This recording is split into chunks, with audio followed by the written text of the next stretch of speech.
you, brown girl, you are so beautiful to me. I hope you see. Hey, hi guys, my name is Tamika Newhouse, best-selling author of Sugar Hill and the publisher of Delphine Publications, and you are tuned to Traces of Mika Season 2, The Other Side of Healing. Hey guys, Tamika Newhouse here. You're tuned into Traces of Mika, and I am joined here with Darius of Wild Black Podcast. What's happening, everybody? He actually joined me on season 1, where we talked about love and dating and black love and all of that, and sex and all that. Talked about everything. Everything. So you guys will have to actually check out that conversation for season 1, but I want to bring you back for season 2 to talk about, again, love, right, dating. Right. And I guess like where I am now with it and kind of where my headspace is with, you know, just the love stuff. And I didn't want to have this conversation with anybody else. I really wanted to kind of just continue with you. That feels good. I like that. Yeah, and then kind of see where it flows. I'm a little bit scared, though, because we don't have any pre-screened questions. So okay. We're just going to have a nice, easy conversation. Sure. All right, well, I'm ready. Throw it at me. All right, so we're talking about healing and healing through love, healing after love. There's been a whole lot that's happened. COVID has gone on. Yes. There's been civil unrest. Yeah. The resident has gone crazy in the office. All type of shit is happening. I don't think he was ever not crazy. You ain't never lied about that.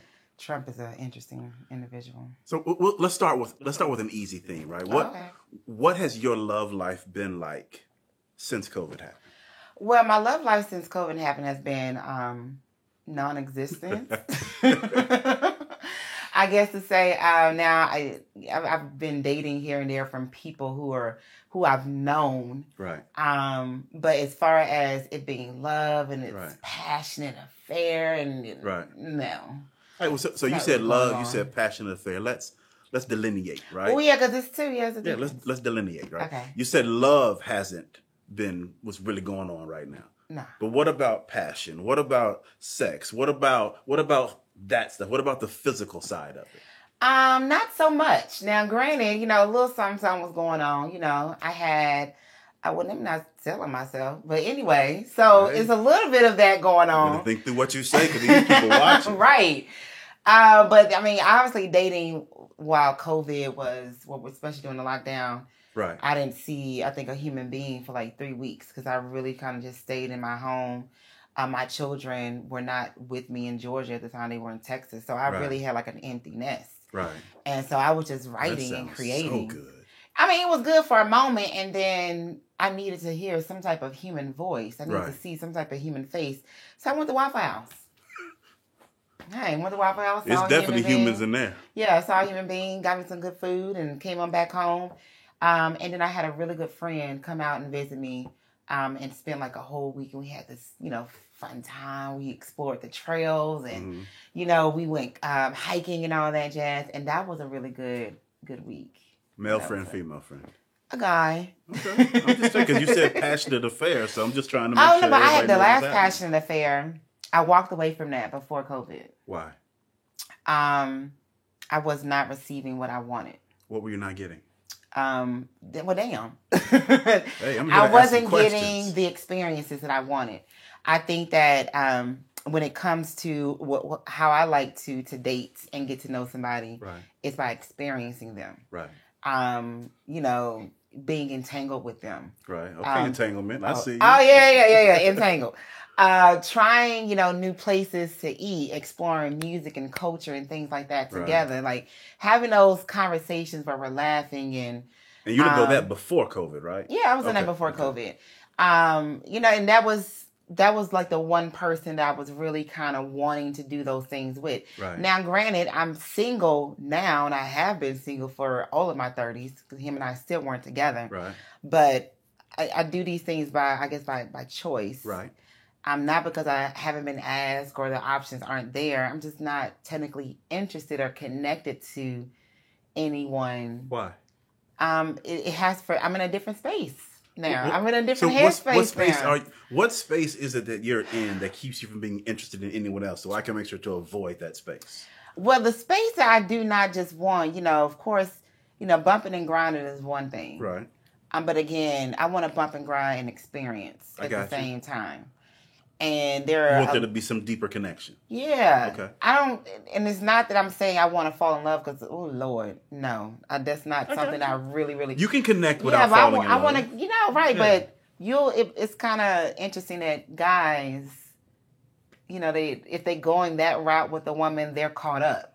Or, they just don't want to... I'm with you. And me, not so much. It doesn't have to technically be that. It could just be we get along and we enjoy each other's company, and I want to do it again. I will agree. I think that guys do very good in differentiating between sex and a relationship. Yeah. But I think that it's one or the other. I don't think there's much gray in between. I think that they really struggle. Like if you say we're going to be intimate and we're going to hang out and we're going to have a great time and get to know each other, someplace in there a relationship. Yeah. Because if you go do it with somebody else, they're pissed. But see, that's the thing that I kind of run into that issue because I don't lie and I don't omit. Right. With some things, it's not time to really bring that up. So there's a time and a place for it, but I'm very honest about how I like to get to know someone. Right. If I want to put all my attention on you, that's my choice. Right. Not for you to tell me that should be my choice. Right. And I kind of fall into that, or I fall into the nothing because I won't just give them that. It's like guys are bullies. They're bullies with their time. Like, come on, like I'm running this. Like, you gonna do this on my time, my schedule. It sounds like you are mad because they are trying to play the bully and you want to play the bully. That's what I think I just heard. No, not really. I want to have control over my emotions and my choices, not because they're telling me to. Okay, I can feel you on that. I can feel you on that. All right, so let's change the direction just a little bit. Okay. We're talking about healing here, right? Yes. So if you're healing from something. Yes. Right? Yeah. In terms of love, what are you healing from?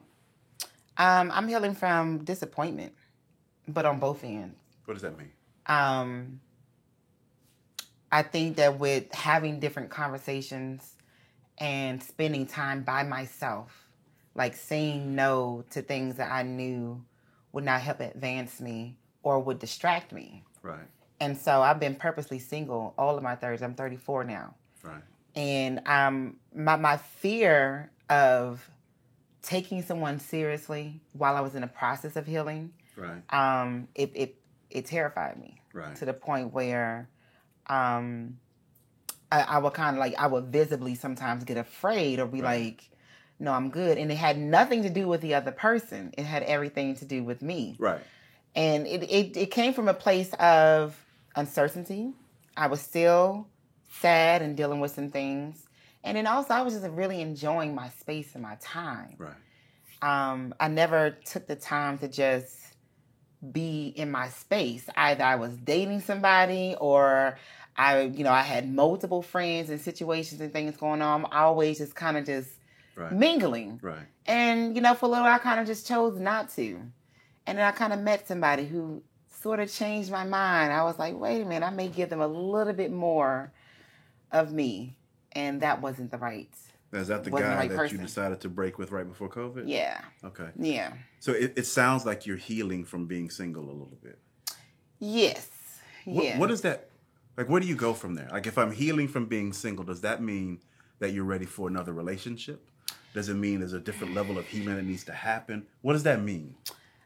It's not ready for a relationship. Okay. I'm open to the possibility of it. At first, I wasn't. I was like, nah, I'm straight. I'm good. I just enjoy you. I think you're great. And I like the time we spend together. But now I'm looking for something that's a little bit more, more of a deeper connection. I got you. And, I want to continue to do that with one person. And if that leads to a relationship, great. But now I'm more open to, doing and trying a little bit, So you need someone who's ready to go your pace. Sure. I guess we could say it like that. My pace, or just feel comfortable with not technically knowing. People want to just say, okay, well, what are we doing? I don't know. Is your pace monogamous? No. Okay. I'm just trying to get there. So No. You want someone who's moving at your pace. Okay. Who doesn't want to go too fast, but is committed, but is also okay with not being the only one until you decide it's time to be the only one. First of all, let's take it back and let's rewind because you're making it sound negative. That's Not really at all. not the case. What I think what it means is you know what you want. I know what I want. And I think that's positive, right? Yes. Especially if you can take that and you can tell the person, this is what I'm looking for. Yes. And I'm telling you this so that there are no unexpected circumstances that come up and we can work through this. Because I don't know where I'm going. I think it's important to be transparent in what you really want. Yes. If you don't want any roadblocks to come up while you get there. I agree. So I agree. It probably felt negative, but the reality is it's just getting to the crux of what it is that you want. Yeah. So that you can have a successful relationship. I agree. Yes. That's a beautiful thing. Yes, well, I guess, the conversation has to be had with the right person. Yeah. I think more people need to take that route. We'd have far less problems. We would have far less problems. And what's interesting is when I am honest, Right. and I've been honest all of these years I've been Right. dating, I've never just flat out lied or told a dude, okay, you're the only one I'm doing, and that really wasn't the case. Right. But when I find myself being honest in that way with a guy, it really tests their own security. Because half the time, I'm either getting be with me, and it's way too soon for them to be doing that. Right. And my response to that is, well, why? Right. Why do you want that from me? Right. What is it that you really, truly want? Because I feel like you don't really know me, sir. I feel like, you may not like me in a couple more months. Or, we haven't really gotten to the point of where we should be saying, I'm going to commit this part of me to you and so forth and so forth. I'm kind of matched with the control part of it. And you want to date. Yeah. I want to date. Date for an extended period. Yeah. Let's see where this goes. Let's see where it goes. Let's see where it goes. You make it sound simple, but it's really not that simple. I don't think it's simple. I think there are far too many people out there struggling with relationships for them to ever be called simple. Sure. Right. The reality is tomorrow is my 20th wedding anniversary. Oh. And there's nothing simple about it, right? Congratulations. It's hard. And sometimes it feels like I'm ready to jump out a window or throw her out of a window. 20 years. And other times I can't wait to lay her in the bed and hold her as tight as I can. But ain't nothing simple about it at any point. Right?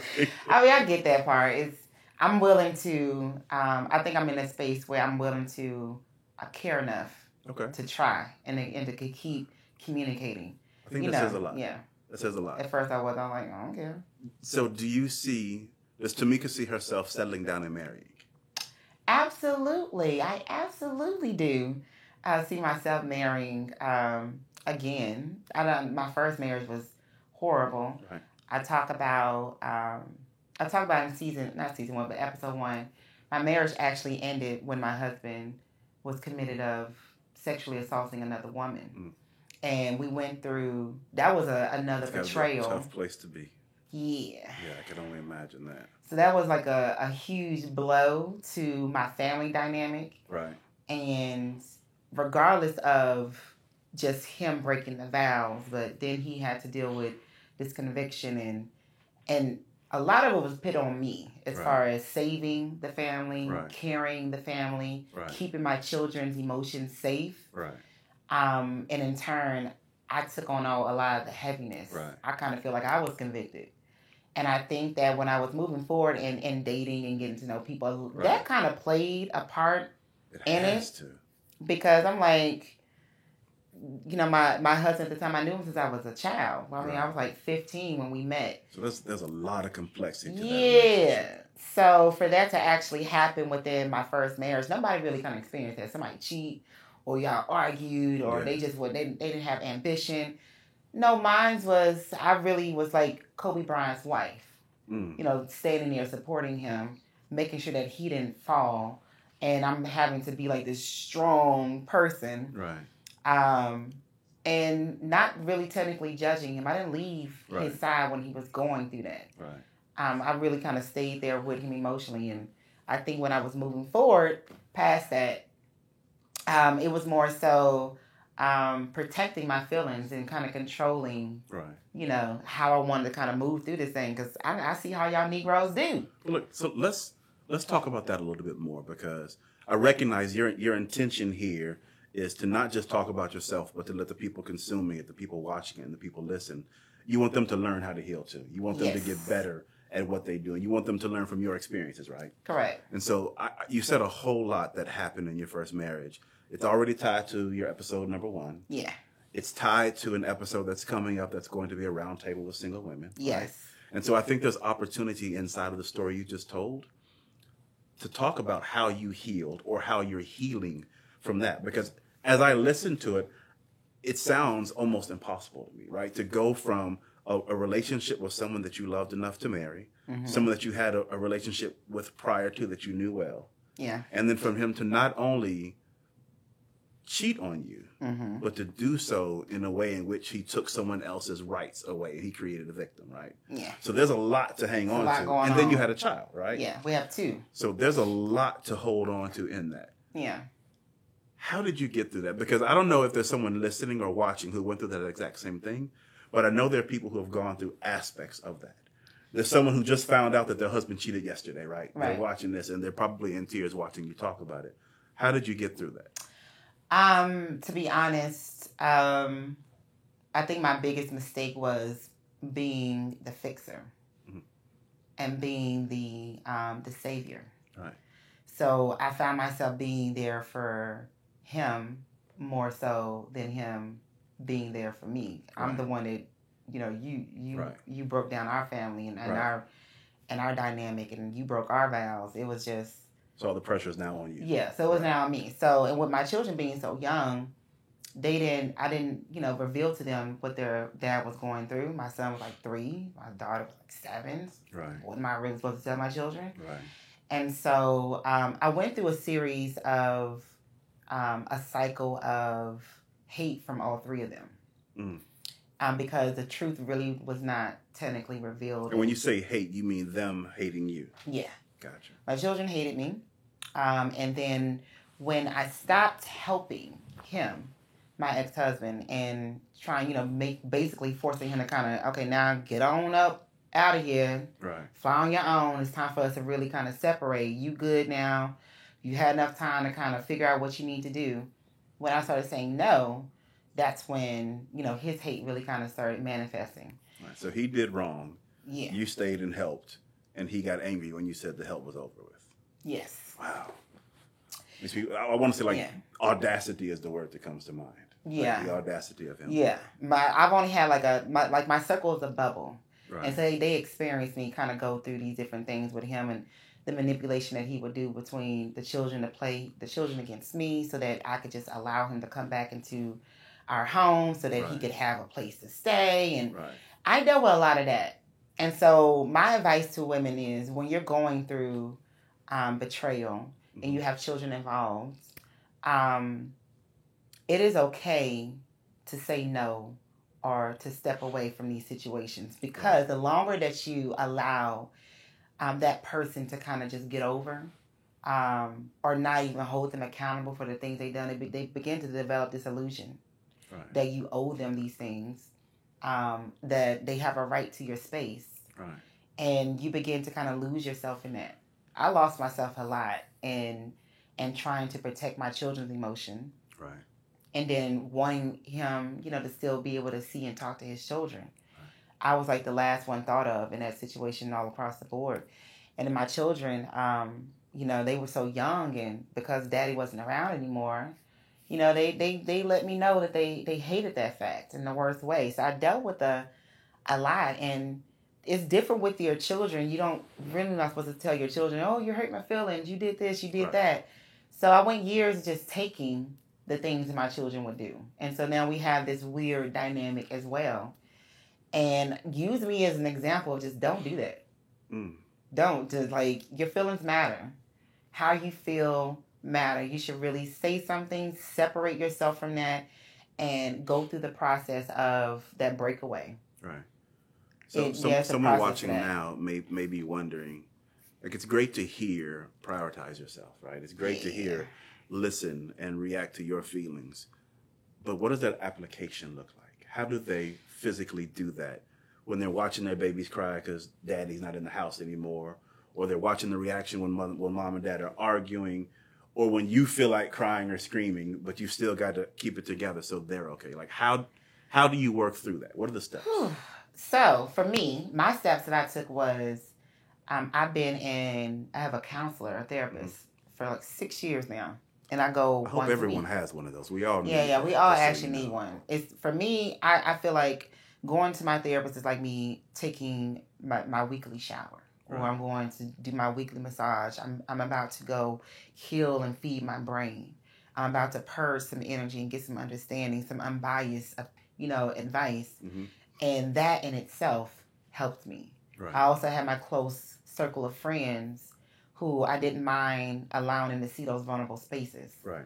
Because I did have my moments where I broke down. I'm a single mother, one. I own a few different businesses. I have all these books and things I'm doing. I'm on tour. I'm speaking. I'm doing all these things. So outwardly, I'm having to be this Tamika Newhouse. I'm having to be like this brand and this face and all this jazz. And on the inside, I'm broken.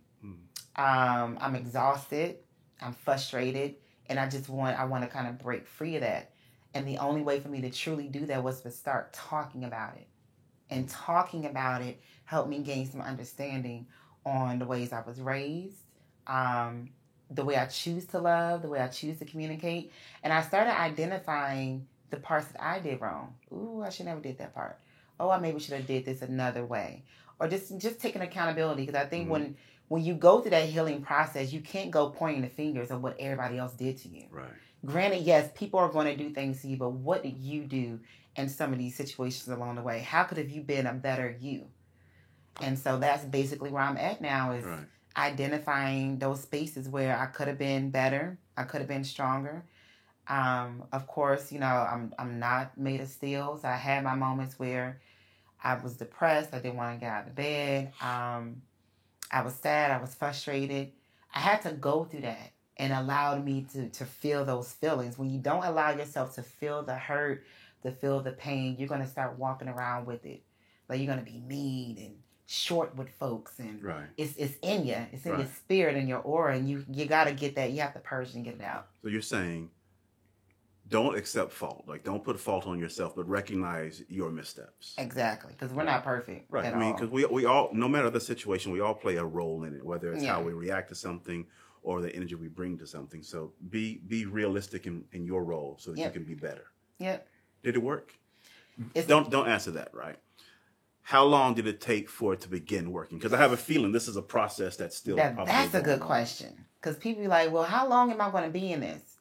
I want to say going into year 3 of being in therapy and then being single as well.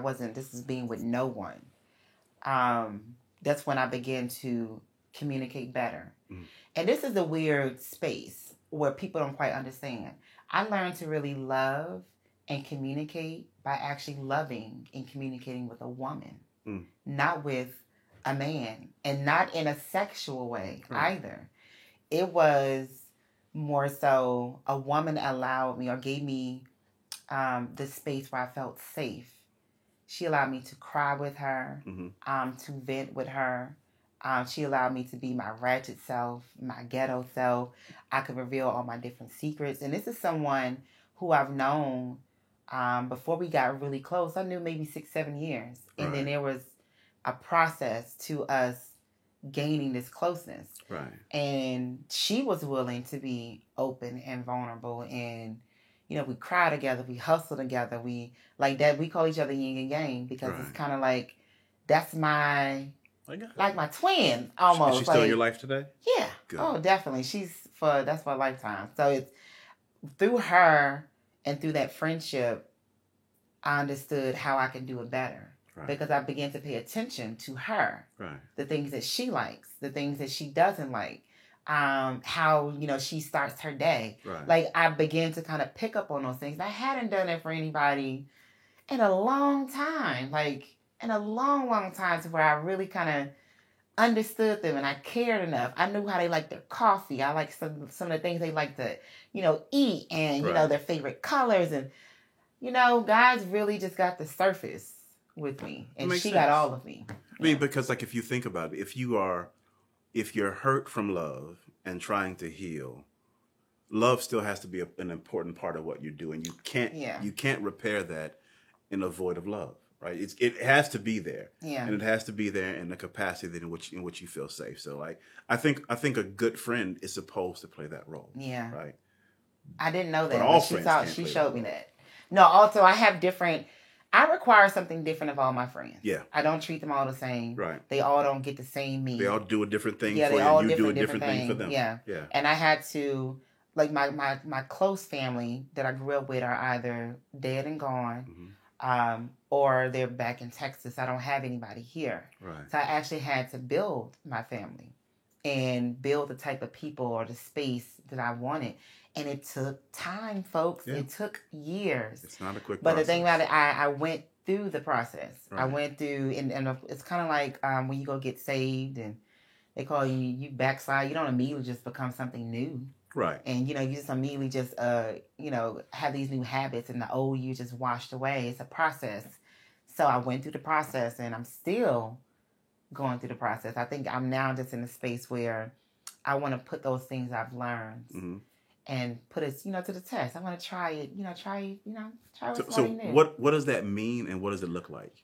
What does it mean? It does mean eventually committing to someone. And committing means monogamy yet? Sure. Because, I may get with someone who...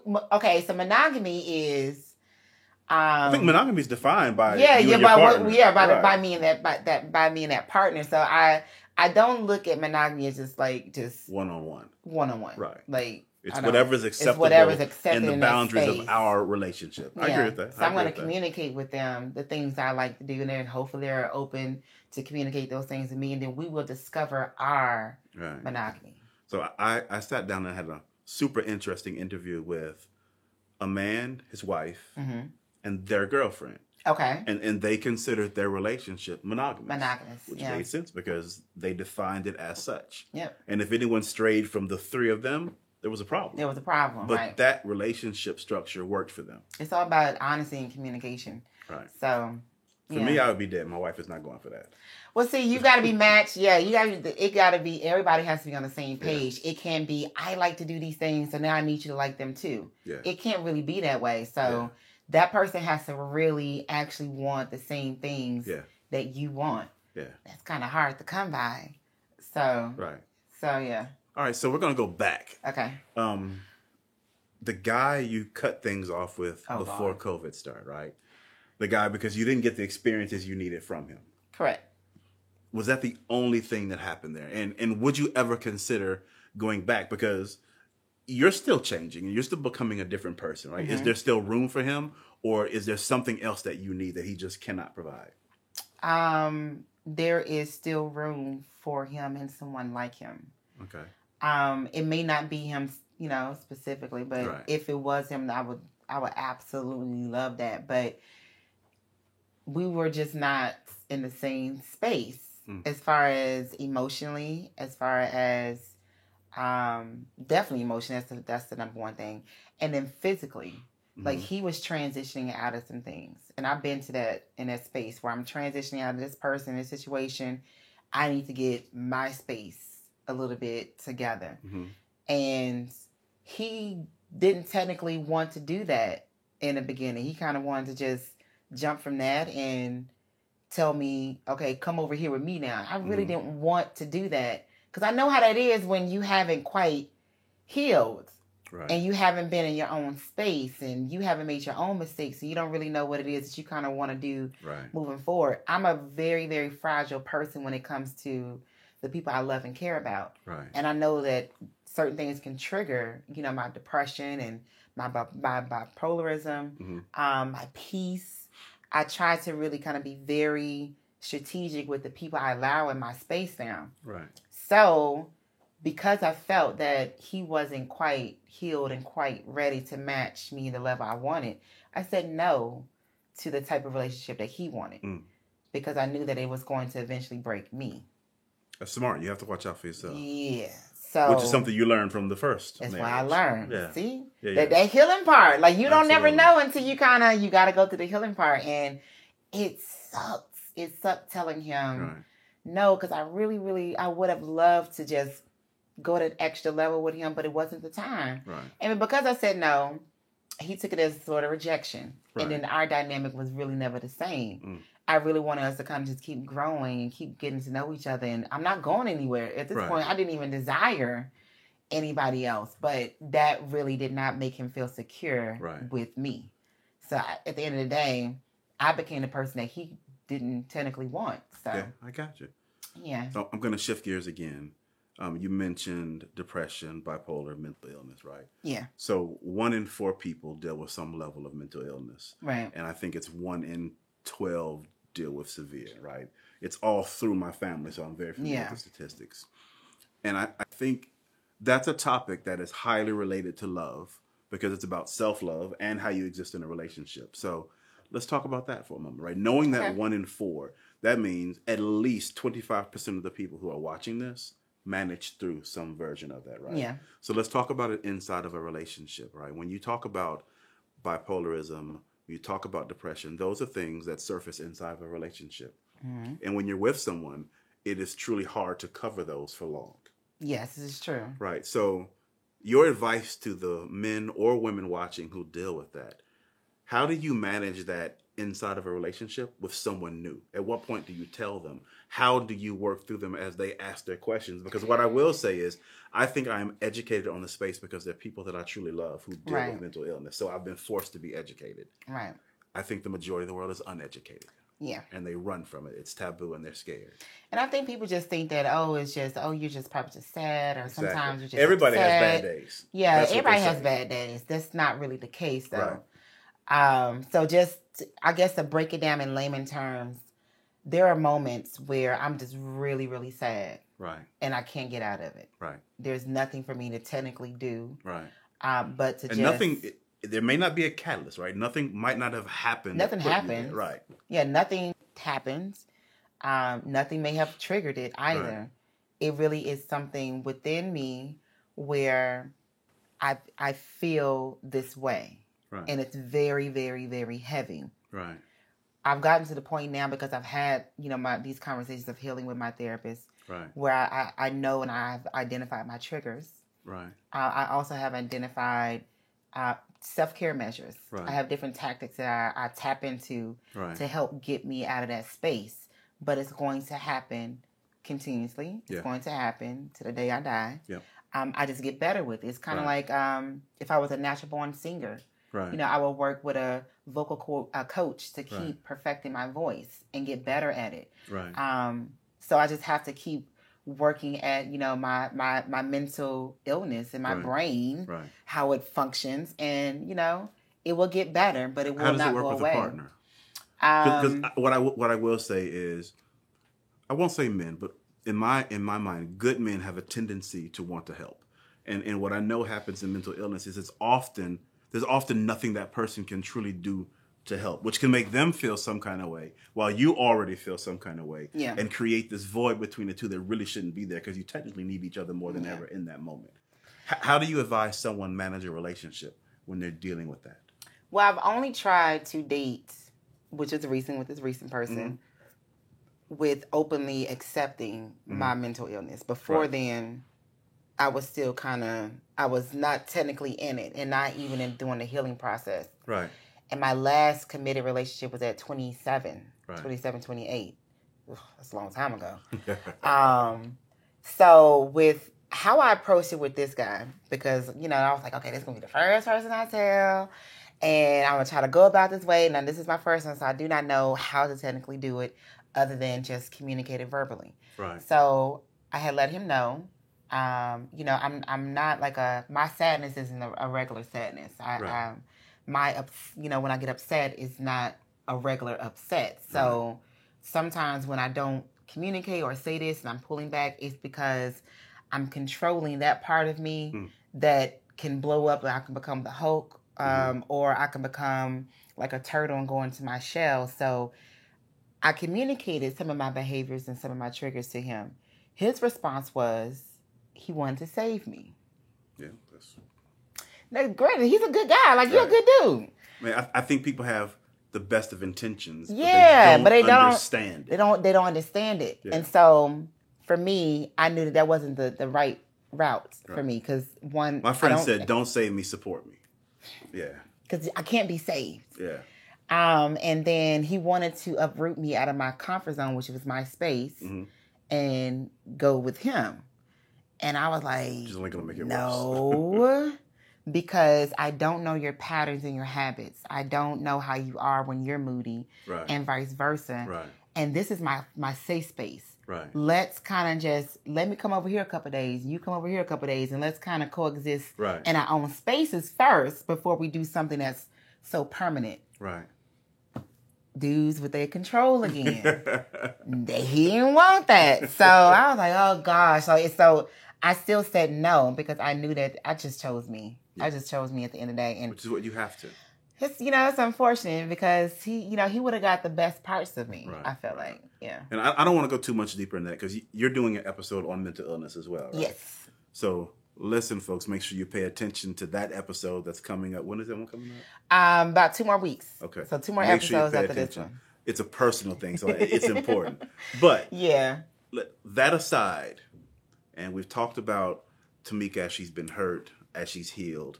We've talked about Tamika not being ready for that one serious relationship yet, but she's ramping up. She's getting ready to be that, right? Getting ready. Getting my So, tools. Once you are there, whenever that day comes, what does that person look like? Let's build them, right? Who are they? The mental, the spiritual, their energy level, the physical. You are building this particular person. What are you building? I'm building someone who is secure. What does that mean? That they're just happy. Okay. Like, I really want to just love on someone who is just genuinely happy. Right. And what that looks like is happy with the work that they do. Right. Happy within their family space, and they're not dealing with still past traumas and pains and hurts. Right. They have more of an understanding of themselves. Right. I'm looking for just a healed, happy, ambitious individual. Happy doesn't mean content, right? Because they can still want more. Yeah, they can still want more. They're still good where they are, though. Yeah, well, again, you have to have some type of ambition. Right. Because for me, that's the biggest attraction. Right. Right. Or you just have to be good at what you're already in. Gotcha.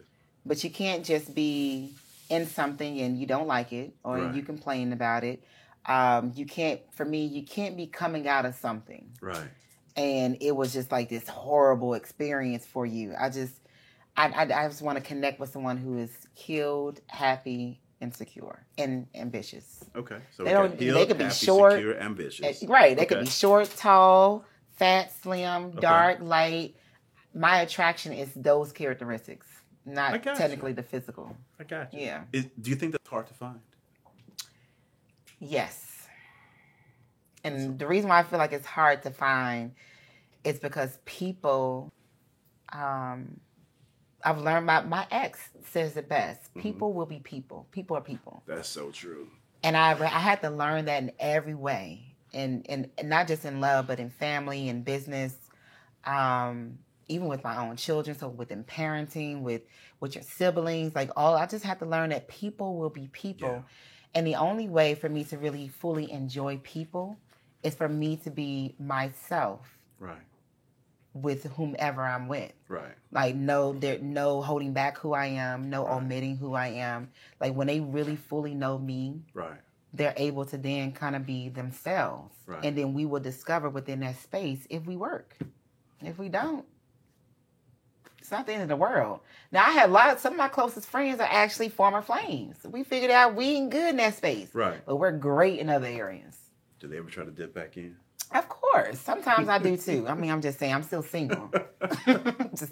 But we know we're not going that route. Not the love route. And then I love them in different ways now. Right. Yeah, so. Okay. One last question. Oh, God. Get to me. What do you want? I'm going to ask it differently. What do you want in love? I want to feel safe. Safe. Is that it? Yeah. I want to feel safe. I lied. I've got another question. Okay. I lied. Does feeling safe come from you or from them? It will come from me. And it will come from me more so than them. Because the only way for me to feel safe with them is by them genuinely being themselves. Right. And then I have to then accept and like that, you know, and then be bold enough to just be myself with them. So that's kind of like it's a two-way street there. It's not, I can't be safe with someone who is pretending. Right. Or telling me the things that I want to hear. Right. It's not going to work. They have to be themselves. Right. And then I have to be myself. So we got to just feel safe with each other. I don't want nothing from you. I'm not trying to hurt you. Right. I'm not trying to take nothing from you. I just want to be in your space. I want to laugh with you. I want to experience you. And if you like it, I like it. Let's keep liking it together and keep, liking each other. It's simple. It sounds so simple. It does, doesn't it? Sounds so simple. Yeah. Cool. Well, I think since this was about healing, I would love for you to address the people listening, people watching, and just give them whatever message you think they need to hear about how to go from where they are to where they need to be, how to heal just a little bit more. My advice to people who are in this space of healing, or you're uncertain, or you're connected with somebody who doesn't make you happy, be bold enough to say no and be bold enough to break away from it. It is a process. It is a journey, but the other side is happiness, and I promise you it's worth it. But all happiness does come with sacrifice. Just like living the life that you want to live comes with sacrifice. So if this is something that you want true happiness, and you want to connect with people that pour into you, that make you feel alive, be bold enough to say, nope, I don't like this, and break away.